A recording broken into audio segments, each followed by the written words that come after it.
Everyone wants 4 walls to call their own. And this team are working to make that a reality for one family. This house has been lying empty, but it's getting a makeover from Fife Council. So we got the keys for this house on Monday and we came in. The boys were predominantly doing stripping out work. So what we've got in this house is bathroom, kitchen, rewire, new heating. There's a new front and a new back door and partitions getting built. And it's a big job. How long do you think it's going to take? This one will probably be about 3 to 4 weeks and we'll get a turnaround by 4 weeks. The renovation works here are part of a wider plan by the Scottish Government to bring empty homes back into the market.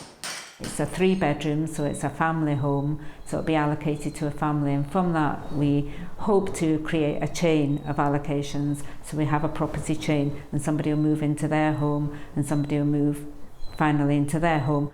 The next item of business is a statement by Mary McCallan on tackling the housing emergency. That newly laid plan includes an extra £40 million to get more than 10,000 children out of homeless accommodation. This will support the acquisition of at least 1,200 homes over the 18 months of the fund, helping between 600 and 800 children quickly move out of temporary accommodation and into permanent tenancies. We will invest up to £4.9 billion over the coming 4 years, supporting the delivery of around 36,000 affordable homes, providing up to 24,000 children with a warm, safe home. Rather than increasing the affordable housing supply, the SNP have pressed ahead with a housing bill which doesn't build a single home. They have imposed disastrous rent controls on the sector, and nearly 5,000 landlords have exited the market in the past year. A multi-year funding commitment to building new homes has been cautiously welcomed by the sector, many of whom warn it'll take £8 billion to meet the country's housing demands. We've now got what looks like a sustained budget for building new affordable homes. So this is good, but we need more. We need to go further. We need to recognise that long-term sustained investment in building new affordable rented homes is the only route out of the housing emergency. Building and restoring homes for the market is a top priority for everyone in the sector. It's now down to whether the government's plans measure up to the scale of the demand.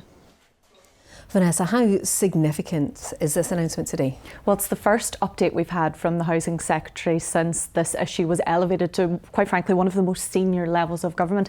Let's have a wee dig into some of the details.